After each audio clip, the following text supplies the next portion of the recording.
خواتین حضرات، infection control society آپ کی صحت کے لیے، آپ کی آگاہی کے لیے، آپ کو بیماریوں سے اور مسائل سے بچانے کے لیے مضامین آپ کی سماعت کے لیے پیش کرتی ہے۔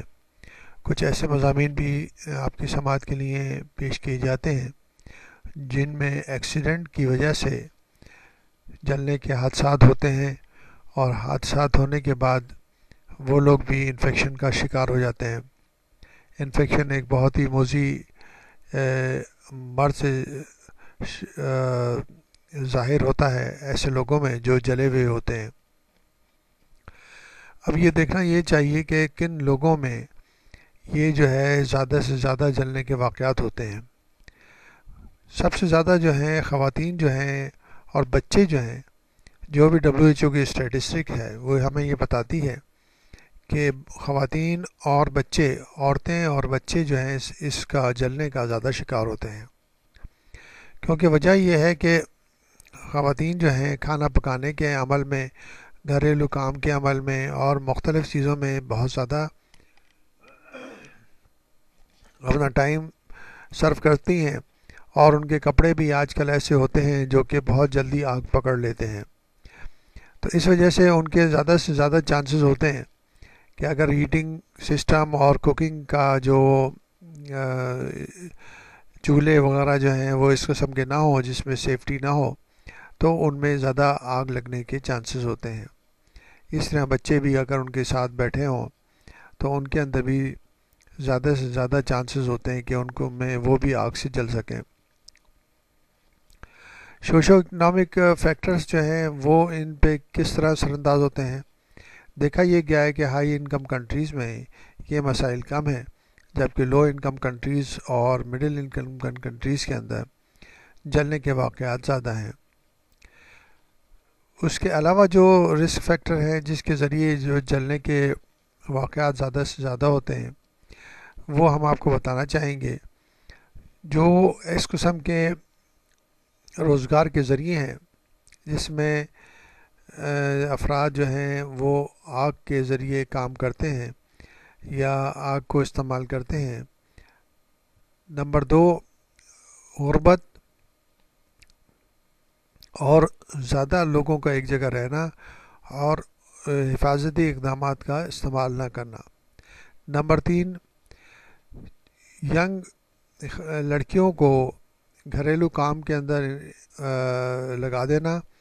جس میں کھانا پکانے کا ہے یا چھوٹے بچوں کو دیکھ بھال کا عمل ہے۔ تو چھوٹی بچیاں جن کی عمر کم ہوتی ہے، اگر ان کے سپردی یا ذمہ داری دے دی جائے تو وہ اس ذمہ داری کو صحیح طرح نہیں نبھا سکتی اور اس میں حادثات ہونے کا خطرہ رہتا ہے۔ اب اس کے علاوہ نمبر 4 جو ہے وہ میڈیکل کنڈیشنز ہیں، جس میں ایپیلیپسی ہے، جس سے مرگی کا دورے ہیں، اور پیریفرل نیوروپیتھی ہے۔ اس طرح اور بھی کچھ ڈسیبلٹیز جو ہیں وہ بھی جلنے کے عمل میں اور جلنے کے حادثات میں اس کا سبب بن سکتی ہیں۔ 5 ہے الکوہل ابیوز اور اسموکنگ وغیرہ۔ اس طرح 6 ہے آسانی سے کیمیکلز کا حاصل ہو جانا۔ جس طرح کے واقعات ہمارے کنٹریز میں پاکستان، انڈیا، بنگلہ دیش اور سری لنکا میں ہوتے ہیں کہ تیزاب ہر دکان پہ، ہر کرانہ اسٹور کے اوپر، ہر گروسری اسٹور پہ مل سکتا ہے، اور ایک بوتل جو ہے نا 10 روپے یا 20 روپے کی آرام سے مل جاتی ہے۔ تو سب سے آسان ذریعہ ہے لوگوں کے اوپر حملہ کرنے کا، تیزاب کے ذریعے حملہ کرنے کا ایک بہت ہی آسان ذریعہ ہے جو کہ بغیر کسی اس کے آسانی سے دستیاب ہو جاتا ہے۔ جیلسی میں، حسد میں، لڑائی جھگڑوں میں، یا جو اس قسم کے ذہنی پریشانی کے مسائل ہوتے ہیں جس میں خاص طور پر شادی بیاہ کے مسائل ہیں، ان میں یہ کیمیکل جو ہے، تیزاب جو ہے بہت زیادہ استعمال ہوتا ہے، اور خاص طور پر خواتین کے چہروں پر پھینک دیا جاتا ہے، جس کی وجہ سے ان کے چہرے بگڑ جاتے ہیں اور ان کی جو ہے بعض اوقات جو ہے نا موت بھی واقع ہو جاتی ہے۔ اس کے علاوہ جو ہے کیروسین یعنی کہ جو مٹی کا تیل استعمال کیا جاتا ہے کھانا پکانے کے، اس میں اس کے خاص چولہے جو ہوتے ہیں جس میں جو ہے نا وہ پمپ کے ذریعے ہوا بھری جاتی ہے اور وہ پریشر سے نکلتی ہے. تو وہ جو اسٹورنگ ٹینک بنائے جاتے ہیں، چھوٹے چھوٹے ٹینک ہوتے ہیں جس میں ایئر جو ہے نا وہ پمپ کے ذریعے بھر دی جاتی ہے اور اس میں سے آہستہ آہستہ کیروسین آئل بھی نکلتا ہے اور جلنے کی شکل میں وہ فلیم بنتا ہے اور پریشر سے جو گیس نکلتی ہے اس کے ذریعے جو نا ہیٹ کے ذریعے کھانا پکایا جاتا ہے. جو ٹینک ہے وہ اس قابل نہیں ہوتے، ان کی کوالٹی کنٹرول اتنی اچھی نہیں ہوتی کہ وہ زیادہ پریشر کو برداشت کر سکیں، اور پھر جب اس کے اندر ایئر بھر دی جاتی ہے اور موسم گرم ہو تو جیسے کہ گرم موسم میں ہوا پھیلنے کا عمل ہوتا ہے تو وہ ہوا جو اس کے اندر ٹینک کے اندر بھری ہوئی ہوتی ہے وہ پریشر سے پھٹ سکتے ہیں. جب وہ ٹینک جو ہے نا پھٹتے ہیں تو کیروسین آئل وہاں پر کنٹینر میں موجود ہوتا ہے اور پریشر کی وجہ سے وہ کیروسین آئل جو ہے نا وہ سارے ایٹماسفیئر میں پھیل جاتا ہے اور جہاں پر کیروسین آئل گرے گا اور آگ کے ساتھ گرے گا، فلیم کے ساتھ گرے گا، وہ ہر چیز کو جلانے کے اور باعث بنتا ہے. جو افراد بھی اس جگہ موجود ہوتے ہیں ان کے کپڑوں پر وہ فلیمز جا کے گرتے ہیں تو وہ سب اس حادثے کا شکار ہو جاتے ہیں. تو اس طرح یہ جو کیروسین آئل کے جو کوکنگ انسٹرومنٹس ہیں یا چولہے ہیں وہ بہت زیادہ جو ہے جلنے کے حادثات کا شکار بناتے ہیں اور لوگوں کی اور خاص طور پر خواتین اور بچوں کی موت کا سبب بنتے ہیں. اس کے لاسٹ پوائنٹ یہ ہے کہ ہم اگر کوئی سیفٹی میئرس نہ لیے جائیں ان سب چیزوں کے لیے جو کہ چولہوں کے حوالے سے ہم نے آپ کو جیسے بتایا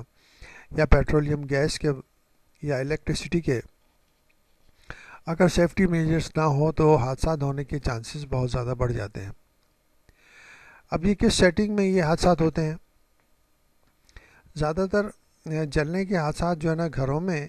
اور وہ ورک پلیس کے اوپر جہاں پر کام کرنے کے لیے لوگ جاتے ہیں یا جو اپنے روزگار کے لیے جس جگہ پر وہ کام کرتے ہیں اور وہاں پر جو نا آگ کے ذریعے کوئی کام ہو رہا ہو تو اس میں زیادہ سے زیادہ چانسز ہوتے ہیں کہ وہاں پر یہ حادثات ہو سکیں. کمیونٹی سروے بنگلہ دیش میں کیا گیا اور ایتھوپیا میں کیا گیا تو 80 to 90% جو جلنے کے حادثات ہوتے ہیں وہ زیادہ تر گھر کے اندر ہوتے ہیں اور اس میں بچوں کو بچے اور عورتیں ان سب میں زیادہ سے زیادہ شکار ہوتی ہیں جلنے کا. اسی طرح یہ زیادہ حادثات جو ہیں کچن کے اندر پیش آتے ہیں. اب پاکستان کے اندر جیسے گیس کا استعمال زیادہ ہے اور گیس اگر کھلی رہ جائے اور اس کے اندر جو ہے گیس کا یہ خاصیت ہے کہ وہ ہوا سے بھاری ہوتی ہے، وہ آہستہ آہستہ نیچے سیٹل ہوتی جاتی ہے. اگر کچھ افراد اس کچن میں جا کر اور برنر جلانے کی کوشش کریں اور فلیم جلانے کی کوشش کریں تو ایک دم جو ہے نا ایکسپلوژن ہوتا ہے اور جو بھی افراد وہاں پر موجود ہوتے ہیں جو خواتین یا بچے وہ اس کا شکار ہو جاتے ہیں. تو یہ سب مسائل ہیں جس کو ایڈریس ہم کرنا چاہتے ہیں تاکہ عوام کو معلوم ہو کہ کس طرح ان چیزوں کو ہم اپنے لوگوں کو اور اپنے عوام کو اپنے گھر والوں کو کس طرح ان مسائل سے بچا سکتے ہیں.